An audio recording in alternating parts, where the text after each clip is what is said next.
Hi hello friends, welcome to the channel flavour சமையல்.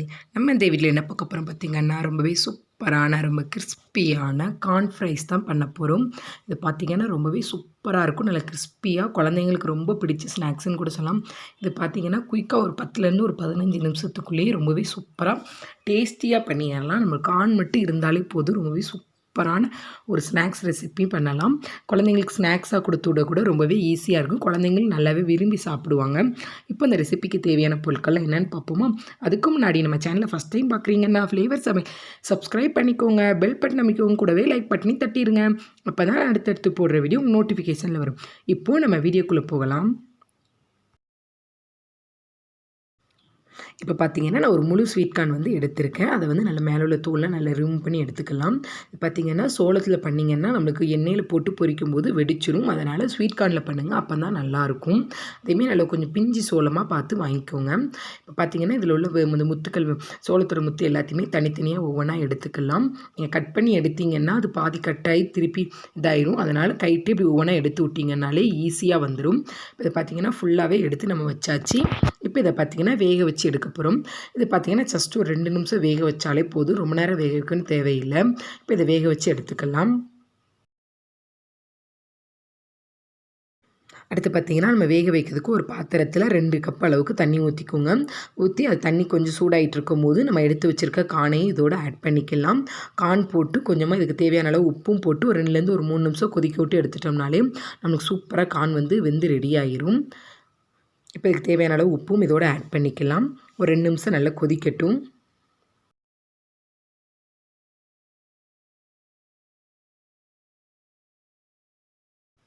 இப்போ பார்த்தீங்கன்னா ஒரு 2 நிமிஷம் போல் ஆயிடுச்சு. கார்னும் நம்மளுக்கு நல்லா வெந்துருச்சு. இப்போ இதை தனியாக வேறு ஒரு பாத்திரத்துக்கு நல்லா வடிகட்டி, தண்ணி இல்லாமல் நல்லா வடிகட்டி எடுத்துக்கலாம். இதில் பார்த்தீங்கன்னா ஒரு ஃபில்டரில் போட்டு தண்ணி இல்லாமல் நல்லா வடிகட்டி எடுத்துக்கோங்க. நமக்கு தண்ணியே இருக்கக்கூடாது. நல்லா தண்ணி இல்லாமல் ட்ரையாக இருந்தால் தான் செய்யும்போது ரொம்பவே கிறிஸ்பியாக ரொம்பவே டேஸ்டியாக வரும். இப்போ இதை ஒரு 2 நிமிஷம் அப்படியே தனியாக வச்சுருங்க. தண்ணியெல்லாம் வடிஞ்சு நல்லா ட்ரை ஆகட்டும். இப்போ பார்த்தீங்கன்னா அந்த சோளத்துலேயும் தண்ணி எல்லாமே நல்லா வடிஞ்சிருச்சு. நல்லா இப்படி தட்டி விட்டிங்கனாலே எக்ஸ்ட்ரா இருக்க தண்ணியும் கீழே இறங்கிடும். நம்மளுக்கு சூப்பரான கார்ன் வந்து ரெடி ஆகிட்டு. இப்போ இதுக்கு வந்து மாவு வந்து மேலே கோட்டிங் கொடுக்க ஆட் பண்ணிக்கலாம். அதுக்கு என்னென்ன மாவுங்கிறத பார்த்துருவோம். அதுக்கு பார்த்திங்கன்னா ஒரு 2 டீஸ்பூன் அளவுக்கு அரிசி மாவு எடுத்திருக்கேன். நான் சின்ன ஸ்பூனுனால ஒரு 2 டீஸ்பூன் அளவுக்கு அரிசி மாவு ஆட் பண்ணிக்கோங்க. அடுத்து பார்த்திங்கன்னா கார்ன்ஃப்ளவர் மாவு ஆட் பண்ணுவோம். கார்ன்ஃப்ளவர் மாவு இல்லை கிறிஸ்பினஸ் கொடுக்கறனால ஒரு 3லேருந்து ஒரு 4 ஸ்பூன் அளவுக்கு கார்ன்ஃப்ளவர் மாவு வந்து நான் ஆட் பண்ணிக்கிறேன். ஃபஸ்ட்டு ஒரு 3 ஸ்பூன் ஆட் பண்ணி நல்லா மிக்ஸ் பண்ணி விட்டுக்கோங்க. அடுத்து தேவைப்பட்ட ஒரு ஸ்பூன் ஆட் பண்ணிக்கோங்க. ரொம்ப மாவும் கோட்டிங் தேவையில்லை.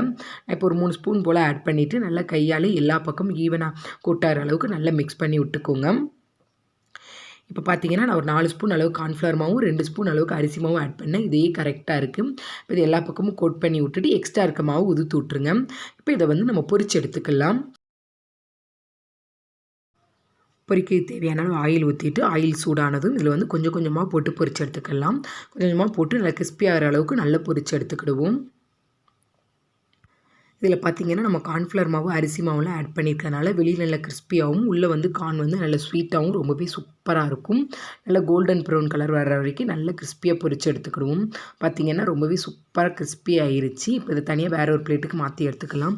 நீங்கள் இப்படி கொடுத்தாலே குழந்தைங்க அப்படி காலி பண்ணிடுவாங்க. அந்த அளவுக்கு டேஸ்ட் வந்து சூப்பராக இருந்துச்சு. இது மேலே இன்னும் கொஞ்சம் டாப்பிங்லாம் நம்ம ஆட் பண்ணிவிட்டு கொடுத்தோம்னா இன்னுமே டேஸ்ட் வேறு லெவலில் இருக்கும். பார்த்திங்கன்னா எல்லா கார்னையுமே நம்ம சூப்பராக நல்லா கிறிஸ்பியாக பொரிச்சு எடுத்துட்டோம். இப்போ இதுக்கு மேலே கொஞ்சம் டாப்பிங்லாம் ஆட் பண்ணிவிட்டு கொஞ்சம் டேஸ்டியாக மாற்றுவோம். இதுவே டேஸ்ட்டு இதை விட டேஸ்ட்டாக மாற்றினா எப்படி இருக்கும்னு நினச்சி பாருங்கள். ரொம்பவே சூப்பராக இருக்கும் ஃப்ரெண்ட்ஸ். குழந்தைங்க மட்டும் இல்லை, பெரியவங்க முதற்கொண்டுமே ரொம்பவே விரும்பி சாப்பிடுவாங்க. இப்போ இதை பார்த்திங்கன்னா ஒரு பவுலுக்கு மாற்றிக்கலாம். இதில் பார்த்திங்கன்னா காரத்துக்கு தக்கன கொஞ்சமாக மிளகாய்த்தூள் ஆட் பண்ணியிருக்கேன். நான் குழந்தைங்க சாப்பிட்றனால ரொம்பவே கம்மியாக ஆட் பண்ணியிருக்கேன். அடுத்து பார்த்திங்கன்னா சாட் மசாலா நல்லா ஒரு ஸ்பூன் அளவுக்கு தாராளமாக ஆட் பண்ணிக்கோங்க. இதோட டேஸ்ட்டு ரொம்பவே சூப்பராக இருக்கும். அப்புறம் பார்த்திங்கன்னா மிளகுத்தூள் ஆட் பண்ணிக்கோங்க. மிளகுத்தூள் சேர்க்கும்போது ரொம்பவே நல்லா இருந்துச்சு. இப்போ இது எல்லாத்தையும் நல்லா ஒன்று சேர்ந்து நல்லா கலந்து விட்டுக்கலாம். நீங்கள் வந்து சாட் மசாலா இல்லைன்னா அது கூட ஸ்கிப் பண்ணிக்கோங்க. லெமன் ஜூஸ் ஊற்றிக்கலாம். ஆனால் லெமன் ஜூஸும் ஊற்றிட்டு சாட் மசாலாவும் ஆட் பண்ணும்போது ரொம்பவே சூப்பராக இருக்கும். நான் இப்போ ஒரு சின்ன ஸ்பூன் அளவுக்கு லெமன் ஜூஸ் லைட்டாக ஊற்றிக்கிறேன். இப்போ எல்லாத்தையும் ஒன்று சேர்ந்து வர அளவுக்கு நல்லா மிக்ஸ் பண்ணி விட்டுக்கிடுவோம். இந்த ரெசிபி பார்த்திங்கன்னா வீட்டில் ஸ்நாக்ஸ் இல்லை அப்படின்னா குழந்தைங்களுக்கு டக்குன்னு செஞ்சு கொடுக்க இது ரொம்பவே ஈஸியாக ஹெல்ப்ஃபுல்லாக இருக்கும். நம்ம ஹோட்டல்லலாம் கிடைக்கிற மாதிரி கிறிஸ்பி கார்ன் ஃப்ரைஸ் தான் ரொம்பவே சூப்பராக இருக்கும். கண்டிப்பாக ட்ரை பண்ணுங்கள். ஹோட்டலை விட நம்ம வீட்டில் செஞ்சது டேஸ்ட் வேறு லெவலில் இருந்துச்சு ஃப்ரெண்ட்ஸ். கண்டிப்பாக ட்ரை பண்ணுங்கள். இப்போ எல்லா பக்கமும் ஈவனாக கூட்டார அளவுக்கு நல்லா மிக்ஸ் பண்ணி எடுத்தாச்சு. இதுக்கு மேலே பார்த்திங்கன்னா கொஞ்சமாக நம்ம கட் பண்ணி வச்சுருக்க வெங்காயம் மல்லித்தலை ஆட் பண்ணி கொடுத்துட்டோம்னா ரொம்பவே சூப்பரான ரொம்ப டேஸ்டியான கிறிஸ்பி கார்ன் ஃப்ரைஸ் வந்து ரெடி ஆயிரும். நல்ல வெங்காயம்லாம் நல்லா குட்டி குட்டியாக சாப் பண்ணி வச்சுக்கோங்க. அதேமாதிரி கொஞ்சமாக கொத்தமல்லி தலையும் குட்டி குட்டியாக சாப் பண்ணி வச்சுட்டு மேலே போட்டு நல்லா கலந்து கொடுத்துட்டோன்னு வச்சுக்கோங்களேன். அப்படி ஒரு டேஸ்ட்டில் இருந்துச்சு ஃப்ரெண்ட்ஸ். எல்லாத்துக்கும் ஒவ்வொரு பவுல் கொடுத்துட்டிங்கன்னா அப்படி வயிறு ஃபுல்லாயிரும். ரொம்பவே சூப்பராக டேஸ்ட்டாக ஈவினிங் டைமும் இல்லை காலையிலையும் ரொம்பவே குயிக்காக சட்டுன்னு பண்ணக்கூடிய ஒரு 10 நிமிஷத்தில் பண்ணக்கூடிய ஸ்நாக்ஸ் வந்து நம்ம ரெடி பண்ணிட்டோம். நீங்களும் இந்த ரெசிபி உங்கள் வீட்டில் செஞ்சு பார்த்து சாப்பிட்டுட்டு எப்படி இருக்கு எனக்கு கமெண்ட் பண்ணுங்கள். இந்த வீடியோ உங்களுக்கு ரொம்ப பிடிச்சிருந்துச்சுன்னா உங்கள் ஃப்ரெண்ட்ஸ் அண்ட் ஃபேமிலியோட ஷேர் பண்ணிக்கோங்க. மறக்காமல் ஃப்ளேவர் சமையலை சப்ஸ்கிரைப் பண்ணிக்கோங்க. Thank you friends. இந்த வீடியோவை கடைசி வரை பார்த்ததுக்கு ரொம்ப நன்றி. மீண்டும் ஒரு வீடியோவில் சந்திப்போம்.